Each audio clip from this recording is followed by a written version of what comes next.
साथ आरती तिवारी। नेपाल में हजारों की तादाद में आज युवा सड़कों पर उतर चुके हैं। वजह थी सोशल मीडिया साइट्स पर लगे प्रतिबंध और देश में फैले भ्रष्टाचार के खिलाफ हजारों युवा क्रांति के लिबास में लिपटकर सरकार के खिलाफ हल्ला बोल कर चुके हैं।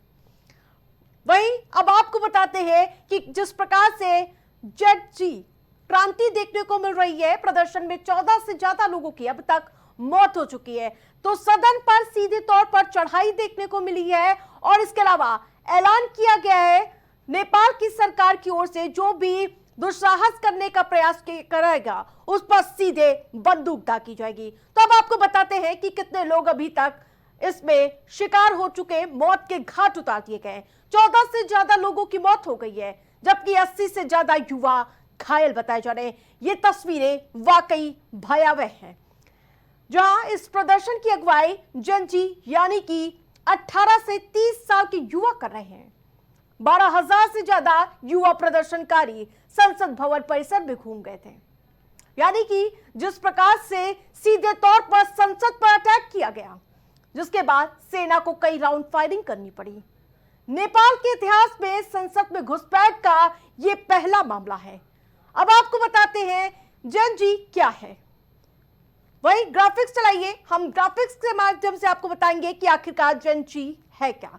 1997 से 2012 तक जन्मे बच्चे ये इसमें शामिल हैं। शॉर्ट में इन्हें जनरेशन जेड का नाम दिया गया है। इसके अलावा सोशल मीडिया से हुई इस पीढ़ी की शुरुआत, यानी कि इस पूरी की पूरी दर पीढ़ी सोशल मीडिया के जरिए जन्मी है। साइबर बुलिंग, ट्रोल्स जैसी चीजों का सामना किया है।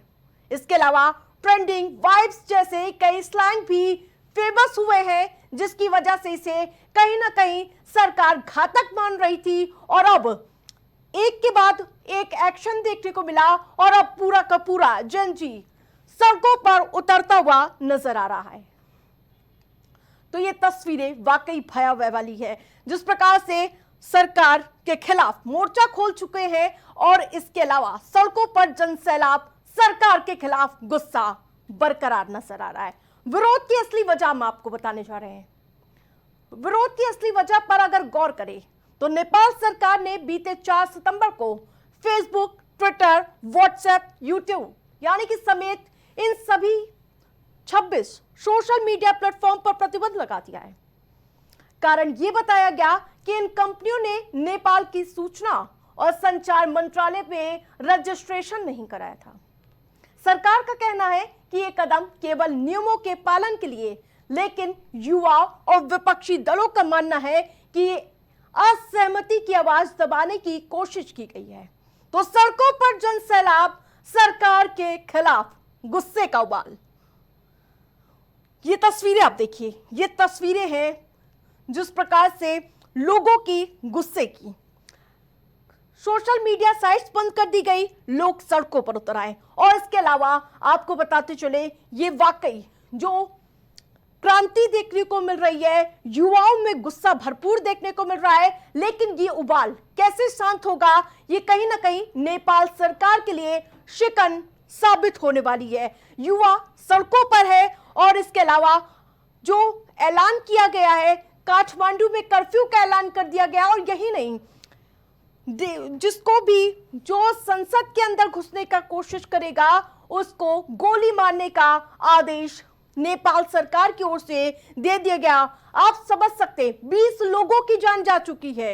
इसके अलावा 80 से ज्यादा युवा घायल बताए जा रहे हैं और ये घायल क्रांति भी देखने को मिल सकती है। सड़कों पर जबरदस्त तरीके से हंगामा, गुस्सा, उबाल, यहां तक कि गाड़ियां फूंक दी गई। चारों तरफ आप देख पाएंगे सिर्फ और सिर्फ हाथ में झंडे और लोगों में गुस्से का गुब्बार। तो लेकिन आपको बताते चले खबर की अहम बात क्या है। तो नेपाल की जनजेट ने पूरे नेपाल में विरोध प्रदर्शन की घोषणा की थी और उसे अंजाम भी दिया गया।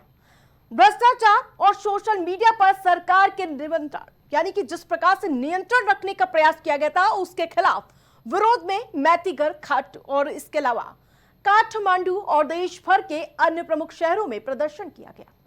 यहां तक कि इस आन पे यानी कि इसके आड़ में आंदोलन का अन्य नेताओं ने लक्ष्य को जवाबदेह बताया।